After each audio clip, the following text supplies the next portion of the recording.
Hello दोस्तों, नमस्कार। मैं आप लोगों का हार्दिक अभिनंदन करता हूं अपने यूट्यूब चैनल में। जो लोग पहली बार विजिट कर रहे हैं, लाइक सब्सक्राइब ज़रूर करिए। आज हम जिस पावन पवित्र भूमि की चर्चा करने वाले हैं वह केवल तीर्थ नहीं है, एक मोक्ष का द्वार कहा जाता है जहाँ हर किसी को मोक्ष मिलता है। वह है हरिद्वार। हरिद्वार यह कोई साधारण नाम नहीं है। ये उस स्थल का नाम है जहाँ श्री हरि, विष्णु और हर शिव दोनों की कृपा एक साथ मिलती है। और गंगा केवल जल ही नहीं है, वह हमारी शुद्ध चेतना है और मुक्ति देने वाली और मुक्ति का मार्ग है।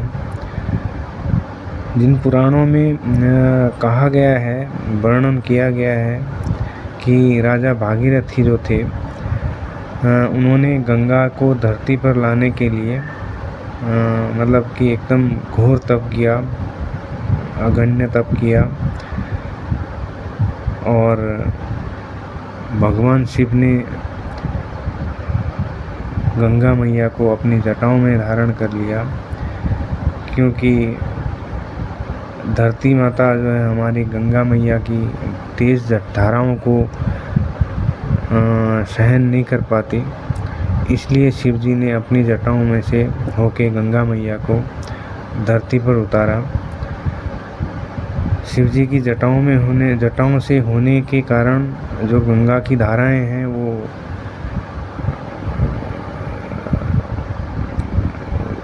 गंगा की जो धाराएं हैं वो जो है वेग उनका कम हुआ और वो धरती पर उतरी। जहाँ गंगा की प्रथम धारा बही है उसको बोलते हैं हर की पौड़ी, जो सामने दिख रही है।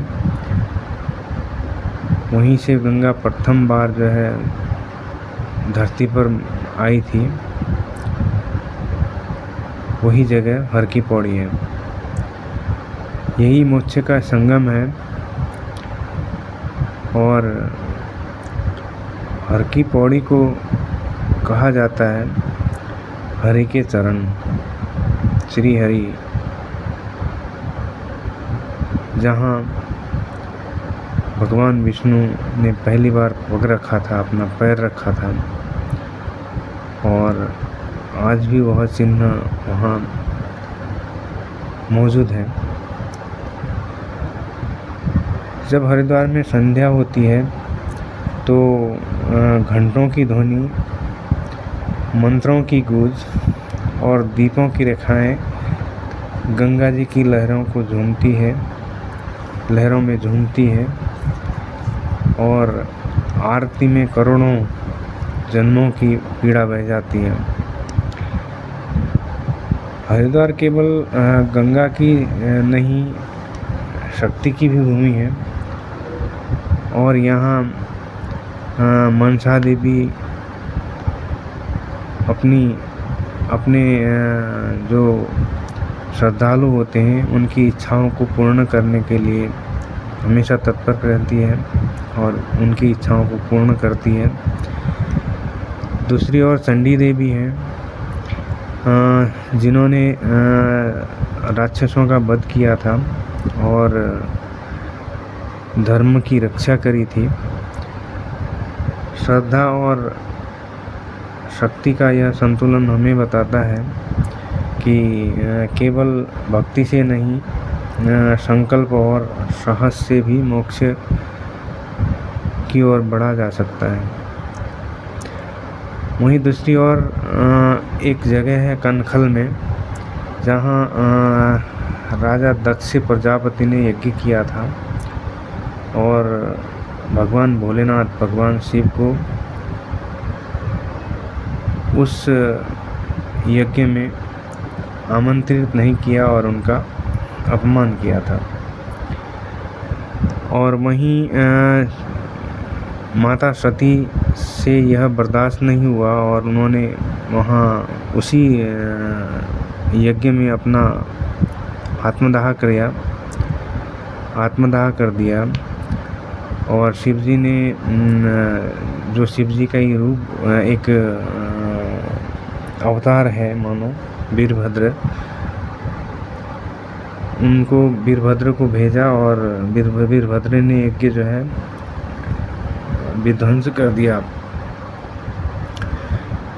यह कथा हमें सिखाती है जब यज्ञ में अहंकार और स्वीकार नहीं होता, जब यज्ञ में अहंकार है वह स्वीकार नहीं होता, पर जहाँ समर्पण है वहाँ भगवान स्वयं प्रकट हो जाते हैं। हरिद्वार में आज केवल स्नान नहीं होता, वहाँ योग साधना भी होती है। जैसे शांति कुंज में एक शांति कुंज है, आश्रम है, जहाँ जीवन निर्माण की शिक्षा दी जाती है। और वहीं एक पतंजलि योगपीठ है जो आयुर्वेद का पुनरुत्थान होता है। जितनी भी आयुर्वेद होते हैं वहीं पे जो है उनका परीक्षण किया जाता है। यह केवल एक तीर्थ नहीं है, आध्यात्मिक विश्वविद्यालय है। गंगा की पवित्र धारा बहती है, क्योंकि यह पर्वतों से नहीं तप से निकलती है। वह जल नहीं, ज्ञान और करुणा है।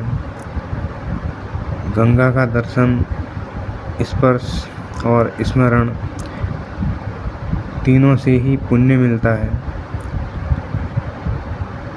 और हम लोग हरिद्वार जाके केवल अपना शरीर नहीं धोते हैं, बल्कि वहाँ मन की धूल भी उतर जाती है। हम सभी अपने भीतर के हरिद्वार की यात्रा करें, जहाँ हरि भी है और हर भी हो। इसलिए एक बार हरिद्वार की यात्रा ज़रूर करें, गंगा जी का में स्नान ज़रूर लगाएं, हर की पौड़ी ज़रूर विजिट करें, वहाँ जाके स्नान ज़रूर करें, मनसा देवी जाके अपनी मन्नतें ज़रूर मांगे। धागा जो बंधा जाता है वहाँ पे अपनी धागा ज़रूर बांधे, चंडी माता का दर्शन ज़रूर करें। और इतना ही कहकर हर हर गंगे, ओम नमः शिवाय, जय श्री हरिद्वार। ओम नमः शिवाय, ओम नमो भगवते वासुदेवाय नमः। इतना ही कहकर मैं अपनी वाणी को विराम देता हूँ। नमस्कार।